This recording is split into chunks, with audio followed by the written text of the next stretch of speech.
कहानी के शुरू में हमें टाइलर और उसकी गर्लफ्रेंड नतालिया को दिखाया जाता है। ये दोनों एक जंगल में जाते हैं कैंपिंग के लिए। जब इन्हें एक अच्छी और सेफ जगह नजर आ जाती है तब ये वहाँ पर अपना टेंट लगा लेते हैं। इसके बाद जब ये थोड़ा आगे जाते हैं तो इन्हें एक झरना दिखाई देता है जहाँ पर टाइलर नतालिया को रिंग पहना करके प्रपोज कर देता है शादी के लिए। इससे नतालिया भी बहुत खुश हो जाती है और फौरन हाँ कर देती है। इसके बाद ये दोनों वापस आ जाते हैं अपने टेंट में, जहाँ पर टाइलर अपने टेंट के चारों तरफ फंदे लगा देता है छोटे छोटे, ताकि अगर कोई जानवर यहाँ पर आए तो इनके ट्रैप में फंस जाए। इसके बाद ये दोनों टेंट में जाकर के सो जाते हैं। जब रात को ये दोनों सो रहे थे तभी नतालिया को टेंट के बाहर से कुछ आवाज आती है, जिसे सुनकर के वो बुरी तरह से डर जाती है। वो फौरन टाइलर को उठाती है और कहती है कि हमारे टेंट के बाहर कोई है। टाइलर भी सुन लेता है उस आवाज को। वो नतालिया से कहता है कि बाहर शायद कोई जानवर होगा, इसलिए तुम्हें डरने की कोई जरूरत नहीं है क्योंकि मैं तुम्हारे साथ हूँ। तभी थोड़ी देर बाद इन्हें फिर से वही आवाज सुनाई देती है। तब नतालिया के कहने पर टाइलर जाता है टेंट से बाहर देखने के लिए।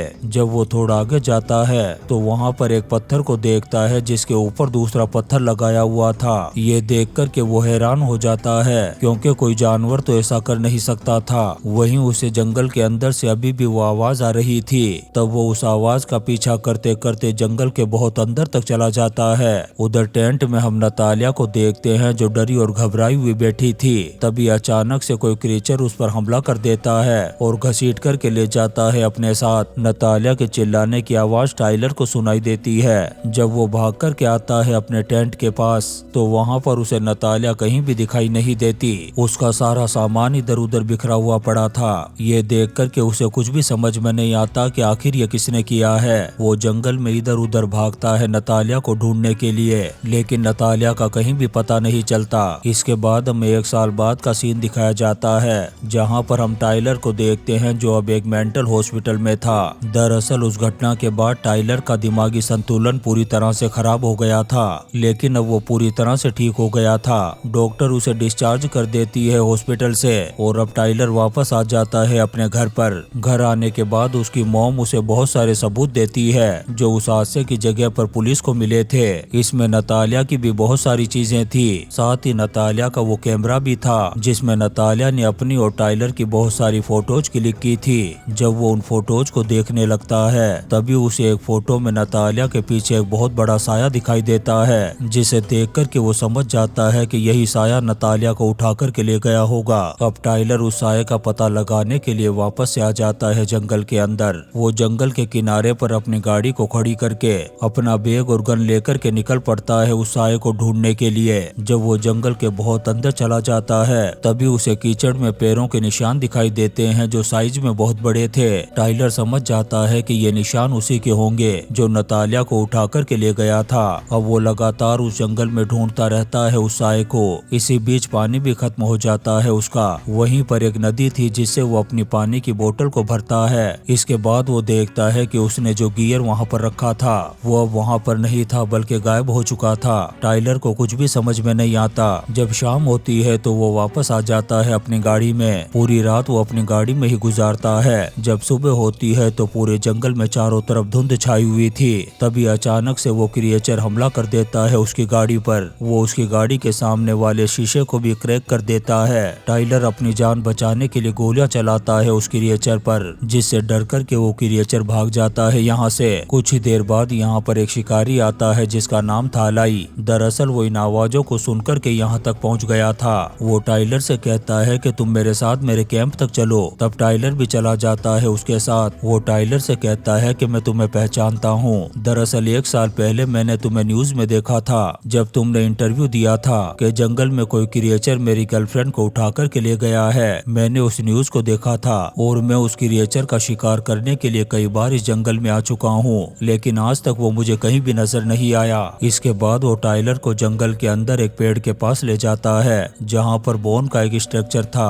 वो टाइलर को बताता है कि आज से कई 100 साल पहले यहाँ पर रहने वाले आदिवासियों ने बोन के इस स्ट्रक्चर को लगाया था और यहाँ से ठीक 100 मील दूरी पर ऐसा ही एक स्ट्रक्चर पेड़ पर लगा हुआ है। इसका मतलब है कि इन दोनों स्ट्रक्चर के बीच की जो जगह है वो पूरी तरह से खतरों से भरी हुई है। आदिवासियों का कहना था कि 100 मील के अंदर के दायरे में क्रिएचर रहता जाता है, जिसे लोग बिग मैन के नाम से जानते थे, वो इंसानों को बिल्कुल भी पसंद नहीं करता है। यानी कि वो बिग मैन कई सौ सालों से जिंदा है और वही इस जंगल में आने वाले इंसानों को गायब करता है। इसके बाद ये दोनों वापस आ जाते हैं अलाई के कैंप में। यहाँ पर आकर के देखते हैं कि इनका पूरा सामान बिखरा हुआ पड़ा था, किसी ने इनके टेंट को पूरी तरह से बर्बाद कर दिया था। ये देख कर के ये दोनों समझ जाते हैं कि ये बिग मैन का ही काम है। तभी इन्हें जंगल के अंदर से बिग मैन की आवाज सुनाई देती है। तब ये दोनों उस आवाज का पीछा करते हुए आगे बढ़ते हैं। जब ये उस जगह पर पहुंचते हैं जहां से आवाज आ रही थी,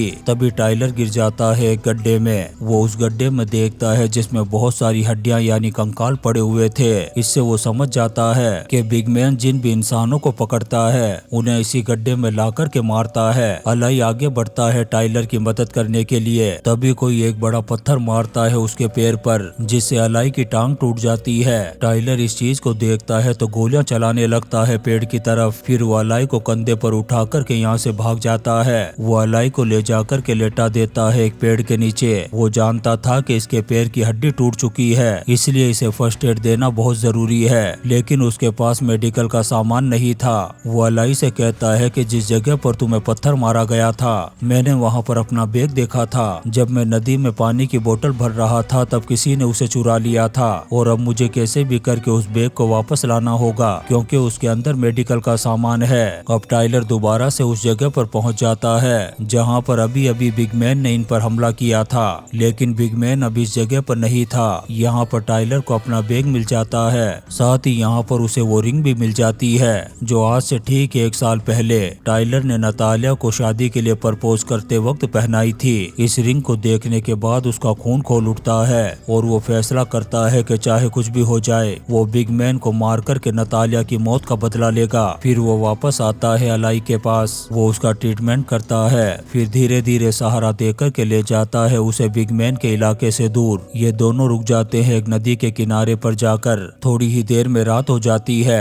ये अपने चारों तरफ आग जला देते हैं ताकि बिग मैन इन पर हमला ना कर सके, लेकिन बिग मैन एक बार फिर से आ जाता है इन पर हमला करने के लिए। अलाई टॉर्च जलाता है और टाइलर गोलियां चलाता है उस तरफ। तब बिग मैन यहाँ से भाग जाता है। कुछ ही देर बाद सुबह हो जाती है, लेकिन अब ये दोनों यहाँ पर फंस चुके थे। अलाई की पैर की हड्डी टूटी हुई थी, इसलिए वो इस जगह से दूर नहीं जा सकता था। ये यहीं पर रुकने का फैसला करते हैं, लेकिन इनके पास खाने पीने का भी सामान नहीं था। तब टाइलर फैसला करता है मछलियाँ पकड़ने का, लेकिन इनकी मुसीबत तब और बढ़ जाती है जब बर्फ पड़ना शुरू हो जाती है। अलाई जानता था कि टाइलर उसकी वजह से इस जंगल में फंस चुका है। वो टाइलर से कहता है कि तुम इस जगह से चले जाओ, मैं ठीक होकर के चला जाऊंगा, लेकिन टाइलर मना कर देता है कि मैं तुम्हें इस जंगल में अकेला छोड़कर के कभी नहीं जाऊंगा। फिर जब रात होती है तो अलाई टाइलर से कहता है कि आज पहरा मैं दूंगा, इसलिए तुम सो जाओ। जब टाइलर सो जाता है तब अलाई यहाँ से चुपचाप निकल जाता है ताकि टाइलर इस जंगल से बाहर जा सके। जब सुबह होती है तो टाइलर को अलाई कहीं भी नजर नहीं आता। वो उसे ढूंढने के लिए जंगल में जाता है, तभी उसे अलाई के चीखने की आवाज सुनाई देती है। वो भाग कर के जाता है उस तरफ। तभी वो देखता है कि बिग मैन ने अलाई का काम तमाम कर दिया था। बिग मैन की नजर जैसे ही टाइलर पर पड़ती है वो हमला कर देता है उस पर भी और जख्मी कर देता है टाइलर को। टाइलर फौरन अपनी गन निकाल करके गोलियां चला देता है उस पर। ये देख कर के बिग मैन एक बार फिर से यहाँ से भाग जाता है। यहाँ पर टाइलर फैसला करता है कि चाहे कुछ भी हो जाए वो बिग मैन को नासा के रॉकेट में बिठा करके रहेगा। अब वो बहुत सारे हथियारों को तैयार करता है और पहुंच जाता है उस जगह पर जहाँ पर अलाई की गाड़ी खड़ी थी, और गाड़ी के चारों तरफ ट्रैप बिछा देता है बिग मैन को पकड़ने के लिए, और एक लकड़ी फंसा देता है उस गाड़ी के हॉर्न पर, जिससे लगातार हॉर्न बज रहा था। कुछ ही देर बाद हम बिग मैन को देखते हैं जो हॉर्न की आवाज को सुनकर के वहाँ पर आ गया था, लेकिन वो उस जगह पर नहीं जाता जहाँ पर ट्रैप बिछाया हुआ था। वो हमला कर देता है टाइलर पर। टाइलर एक से उस पर हमला करने की कोशिश करता है, लेकिन वो टाइलर को उठा करके पटक देता है जमीन पर। अब बिग मैन टाइलर को जान से मारता इससे पहले ही टाइलर को मौका मिल जाता है उस पर हमला करने का। दरअसल उसने चारों तरफ बर्फ में पेट्रोल गिरा दिया था। वो उस पेट्रोल पर गोली चलाता है जिससे आग लग जाती है। यहीं पर एक सिलेंडर भी रखा हुआ था, वो उस पर भी गोली चला करके उसे ब्लास्ट कर देता है। इससे वो बिग मैन जलना शुरू हो जाता है और भागने लगता है जंगल की तरफ। तभी हमें गाड़ी को दिखाया जाता है जो इस जंगल की तरफ ही आ रही थी। तभी उसकी नजर टाइलर पर पड़ती है जो इस गाड़ी को चला रहा था। वो देखता है कि टाइलर बुरी तरह से जख्मी है, इसलिए वो टाइलर को उठाकर के हॉस्पिटल ले आता है। जब टाइलर को होश आता है तो उसके सामने एक नर्स खड़ी थी। तभी यहाँ पर एक आदमी आता है जिसका नाम जैक्सन था। वो व्हीलचेयर पर होता है। वो टाइलर से पूछता है कि क्या तुमने उस बिग मैन का काम तमाम कर दिया। तब टाइलर कहता है कि मैंने एक चाकू से मारा, फिर उस पर गोली भी चलाई थी, उसके बाद मैंने उसे आग में जला दिया। दरअसल जैक्सन को भी बिग मैन के बारे में पता था, लेकिन उसे अभी भी यकीन नहीं होता कि वो मारा गया होगा। जैक्सन टाइलर से कहता है कि हम एक टीम है और मैं चाहता हूँ कि तुम भी इस टीम का हिस्सा बन जाओ, ताकि हम उस जंगल में जाकर के ये कंफर्म कर सकें कि सच में बिग मैन मारा गया है या नहीं। और इसी सीन के साथ ये शानदार मूवी बिग लीजेंड खत्म हो जाती है। दोस्तों, हम आपके लिए ऐसी ही इंटरेस्टिंग मूवीज एक्सप्लेन करते रहेंगे, तो आप चैनल को सब्सक्राइब जरूर करें और लाइक और कमेंट्स भी करें। Thank you.